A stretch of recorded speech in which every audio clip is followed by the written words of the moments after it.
have seen the Yatras formed an important part of Guruji's activity.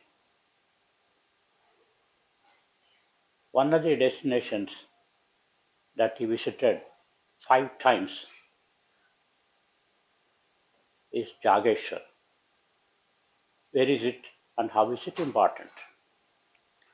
Jageshwar is situated about 35 kilometers from Almora.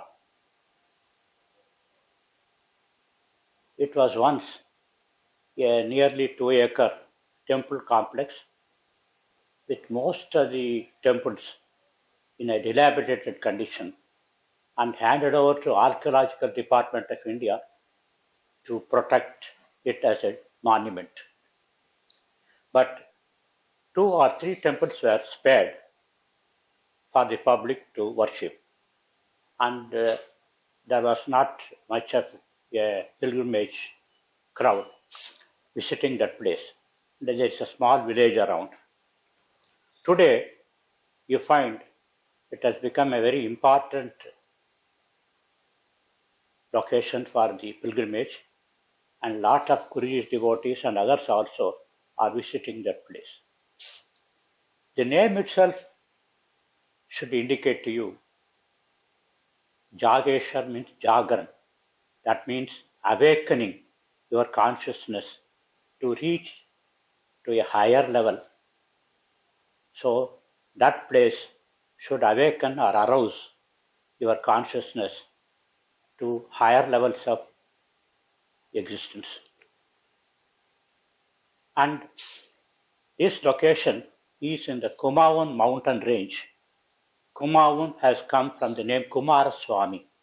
That means associated with Lord Subramanya. And Lord Subramanya is a very important personality in the Guru Parampara, and he is one of the important constituents of Paramaguru. So, due to various reasons, that place attracted the attention of Guruji. Let us see how it all started. It was the year 1992, around April or so. During a casual talk, Guruji mentioned Almora to be a place of several monasteries, ashrams and all that. And Lama Anagarika Govinda is one of the important monastery one runner there. And she said there should be a great yogi who once lived, and his samadhi should be somewhere there. And it's a very powerful place which can give any boon desired. But immediately Mr. K.R. Nandan, IPS, retired DGP, who heard it, said, "Sir, we should make a trip." Then I would organize a trip. Then 4 or 5 of us joined him along with Guruji to go to Almora. We reached Delhi, and from Delhi we took a van and then reached Almora. And we were housed in the government guest house. It was once the summer palace of the British rulers. It was located at a very high elevation, and we could get a beautiful view of all the mountains around. And we started searching for the Samadhi, the great yogi. We could not locate it. Guruji has already warned that it is in the private custody of some person, and it is not in the public domain. So we could not get it. Then at least we thought we could see if there is any museum. We located a museum, and unfortunately that was the weekly holiday for that museum. But they said as a special favor to us that we will get it open in the evening, and you could spend time elsewhere. Then the person who was guiding us in the trip told us there is a location called Jageshwar, 35 kilometers from Almora, which could be visited. Then anyway, there is enough time, we thought we could go, and we took the van. and we were going from Almora to Pithoragarh road. After about 30-35 kilometers, we have to take a small diversion to reach Jageshwar. About 10 kilometers from Jageshwar, a small rivulet crossed the road, and there was also a small temple. Guruji saw both of them and immediately came to attention. He said, I know this place. I know everything about this place. I can go on telling you, he said. They were surprised. How could you know about it? So he said, oh, in a few minutes you will see tall Devadaru trees which are even up to 100 feet tall, and then its girth could be around 10 or 15 feet, he said. So they were all there. Usually Devadaru trees grow beyond an altitude of 2,500 feet. And then he said there are small temple-like structures on both sides of the road. He said they were there, and said they are all the samadhis of my disciples, he said. Then he said there is going to be a dilapidated temple complex, and around which there is going to be a river called Jataganga. It was there. So we reached the temple, and as he said, we visited the Mahamrityunjayalinga temple. Then the goddess Pushti was there in meditation. And Pushti, what is Pushti? It is opposite of death. You will know, all of you know the mantra. Trayambakam ejamehe pushtim sugantim pushtivardhanam, it is said. So, Pushti is opposite of death. That means it gives deathlessness. That goddess is depicted in a posture of meditation. Then we saw also Jageshwar Lingam. So the lingam is not seen above the ground level, but it is the location which is more important that awakens your consciousness. And more details we could not see at that time. Then we had to return to Almora to see the museum. We returned to the Almora, and regarding the museum, he said it was once a big palace, and there was a king who lived there, and he was a great yogi. And when he was about to leave, he pushed the palace down deep into the earth so that it would not be made impure later by habitation. That's all what he said. He returned. So he has aroused quite a serious curiosity about that place. Because he was associated with it, we thought we would make another trip.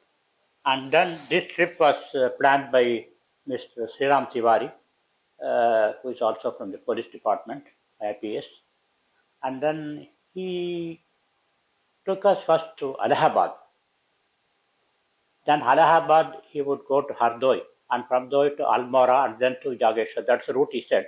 We said we will go by road and see some important, interesting places.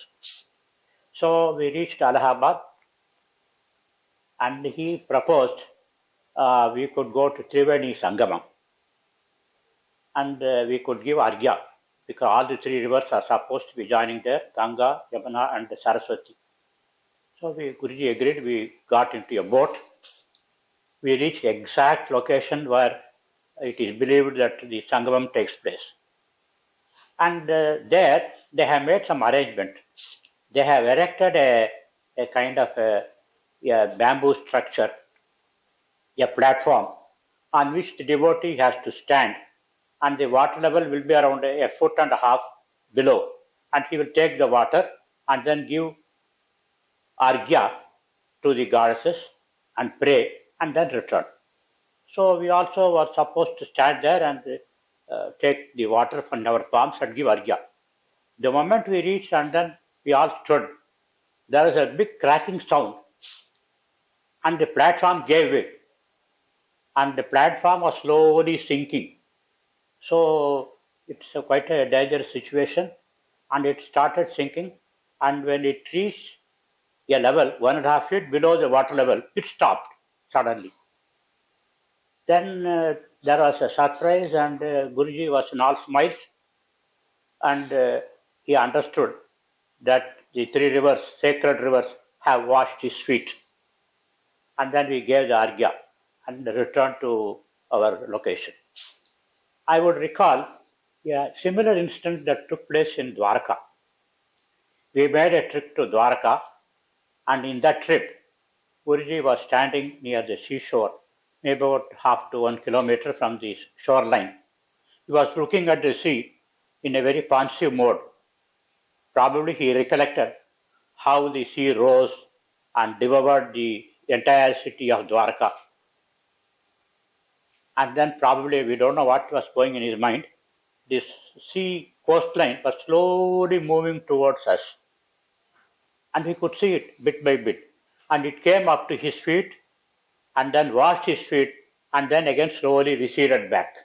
So that is probably the sea wanted to wash the feet of Lord Krishna, who revisited that location then. Anyway, I just remembered this incident now.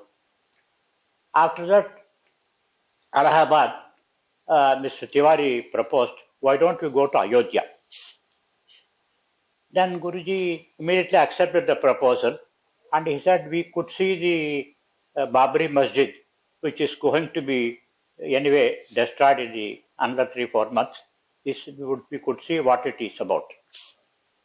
And then we saw the old temple, the top portion of which is removed and domes are constructed above it. See, that's a standard technique used by the invaders. Usually they don't remove the whole temple. They will remove only the top portion so that it will constantly be a reminder to the local people that we have destroyed your temple. The bottom portion is still intact of a temple structure. The top only is converted into domes and then it's made into a mosque. So after that visit, we went to a place called Hardoi. Hardoi is Haridrohi. It is today called Hardoi. It is probably supposed to have been the place of Hiranyakashipu. Then we reached Almora around 12 o'clock in the night. Then we were to decide whether we would go further and stay at Almora. Usually, when Guruji takes a trip, he would not stop in the middle. He would somehow or other reach the destination and generally stop his travel. So he said, go ahead. Though it's dead of the night, it's okay. And we were traveling in 2 cars. The first car, myself, my son, and Addagudi Krishnamurti were sitting. And in the car that followed us, Guruji and my wife and Tiwari, they were sitting and they were following us. And I'm supposed to guide the 2 cars. And I saw a board on the road, Jageshwar, some 5 kilometers or so. That's how I read. Then immediately I took a turn. I was thinking the Jageshwar should be close to Jageshwar. So I thought that could be the route. Then the other car also followed. And 3 kilometers passed and nothing is seen, only a forest is there. And Guruji gave a horn. It was the month of September, it was very cold and we had raised the window glasses and we could hear. They blinked the light and then we caught the signal and then stopped the car and I went to him. He was very much upset and he asked me, what is it that you are doing? You have brought us into the thick of a forest. Tigers are prowling at this time. It's around 2:30, 2:45. And what do you propose to do? He asked. What is the big idea that you have in your mind? He asked me. Then I said, sir, the logic is the Jageshwar should be close with the Jageshwar. Now, I thought I could take this route. Now, what is your proposal? He said. Sir, anyhow, we have come this far. Let us go to the Jageshwar and see whether Jageshwar is close by. If it is there, it's okay. If it is not there, we will return and go up to Jageshwar, I said. He said, do as you please, we will follow you. Then we reached the Jageshwar. There is nothing there except a hillock on which there is a small temple and one or two tea shops which are closed. As soon as we reached, Guru opened the door of the car and then rushed to the temple in a great hurry. The temple was not locked, it was closed, and somebody was inside at that time, at that location. That's very surprising. Then he tapped the door, and that man answered, and Guruji replied to him, and he opened the door. I was also following Guruji. The moment he opened the door, he saw Guruji, he fell at his feet and cried aloud, Lord, you have come this far to give me the darshan. I've been waiting here for more than 2 months without going anywhere for your darshan. And he was crying and crying. Guruji consoled him and he asked us to go inside the temple, and he said there is a Shivalinga there established, worship and come out. Then after that we came out. Guruji was in a great ecstasy, extremely happy. And I don't know what made him that happy. He said to come to that location on that auspicious day, at that auspicious hour, it is something of unimaginable grace of Paramaguru, he said. Otherwise it is not possible that you could come at this time, on that day, at that hour. Then he was extremely happy. He was extremely unhappy to come to this location earlier. Now he is extremely happy. Anyway, I was relieved that I did not do a big mistake. Then all of them went to their respective cars, and I could not leave the place. I thought I should investigate more about that place. I looked around. In the closed tea shop, a boy of 12 years old was standing. He was just wearing a brief and that cold. And he was dark in color, extremely charming, with long hair. I was curious to talk to him. I went to him and asked, who are you? There was no answer, except a smile. What's your name? No answer, no, only a smile. Do you live here? I asked. Yes, here only, he said. Where? I asked. There is no house or anything. Oh, I live in these mountains, he said. Then what is the job then? I go around, I have no job, he said. My job is only to go around these mountains, he said. Then I looked at the car. Guruji was waiting at the door, waiting that I should come to the car and then board the car. It is already 3:15 or something like that. I thought he will be unhappy if I go on talking with that boy and spend more time. Then I slowly came to the car. I was about to get in. Guruji said, wait. Then he stopped me. And he asked me, do you have any idea with whom we are talking to now? I said, I don't know, sir. He's a small village boy. No, he is Lord Subramanya. Out of his great grace to all of us, he was present there to give his darshan to all of us, he said. Then we sat in the car and reached the Jageshwar guest house.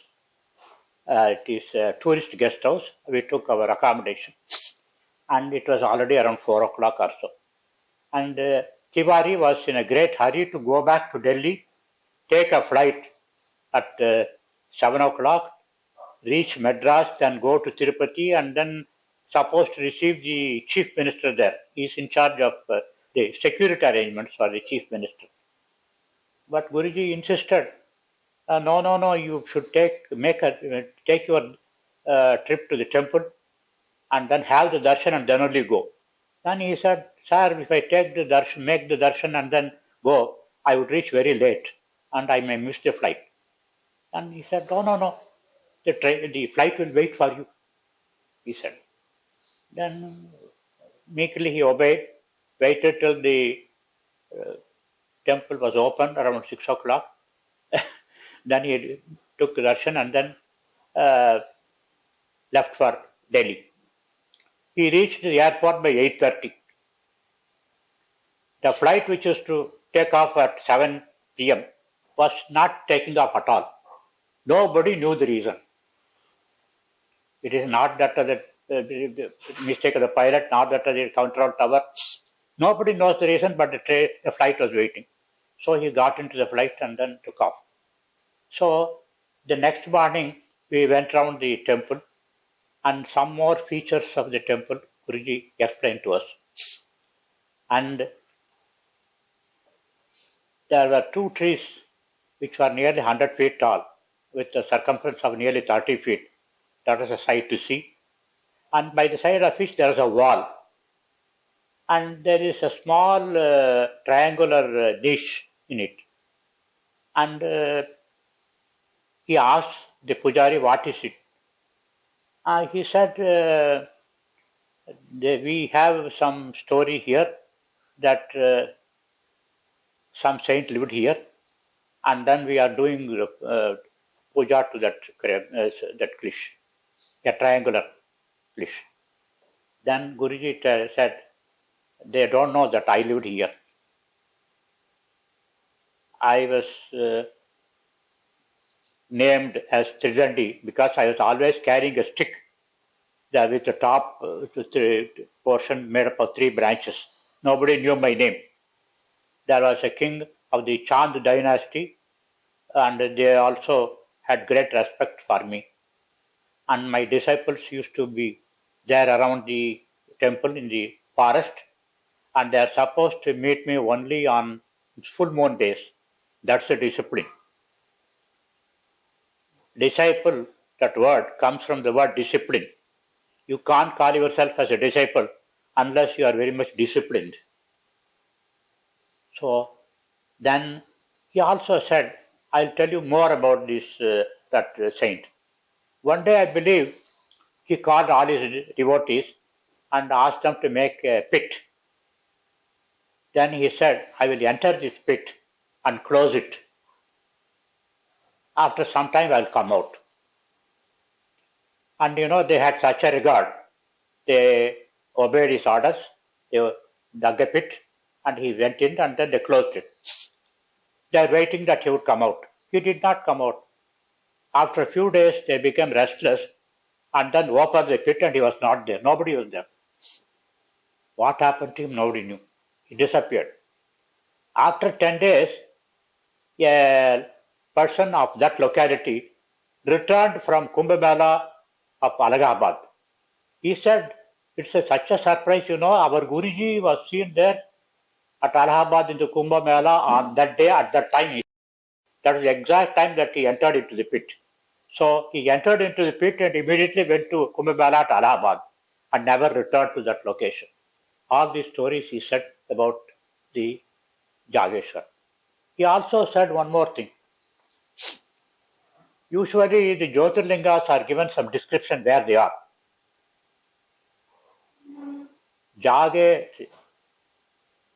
Nagesham Darukavane, it is said. The Jyotirlinga by name Nagesham should be located in a forest consisting of Devadaru trees. So he said this is the Nagesham. But today, Nagesham Jyotirlinga is supposed to be located somewhere near Dwarka. That's a coastal region, and you cannot have Devadaru trees growing there. They grow only beyond about 2,500 feet. So he said this is the real Jyotirlinga, and it is here that Parvati did tapas and Subramanya was born. And the villagers said there is also a temple for Parvati, we could not go there. Then after it, then we went to Rudra Jageshwar for one more trip. And he gave some more details about Rudra Jageshwar. He took me behind the temple, maybe for 25-30 feet behind the temple. He showed a spot. This is the spot where I was doing my tapas 5,000 years ago as a Mahayogi. And it is here I got the darshan of Paramaguru. And we had exchange of views about how to evolve the jivas from then on. And he took his abode in Nanda Devi Hills, and I came down taking a number of births, he said. That's an important location so far as I'm concerned, he said. Then also, he showed various snow-clad mountains as the clouds got cleared.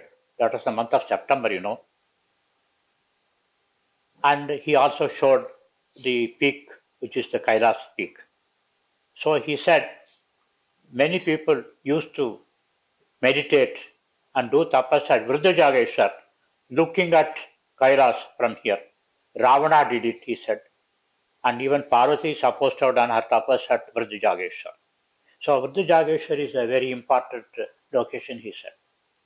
So that was the second trip. We returned. Again, Krishnakant, who was then the governor of Andhra Pradesh, was quite attached. He was a devotee of Puja Guruji. He heard the Guruji's trip to Jageshwar twice, and he said, I would also like to go to Jageshwar. Then Guruji planned the third trip just to accommodate him. So we had gone to Jageshwar once more, and our ladies had accompanied then, and we cooked food for everybody there. And one more trip also we made. And the last trip, that's the fifth trip to Jageshwar, Guruji took nearly 150 devotees and then showed them everything, the temple, the Vruddha Jageshwar and all. So Jageshwar happens to be, even today, one of the important places of pilgrimage for all our devotees. Also, it gained importance locally, and today we see a lot of them are visiting that location.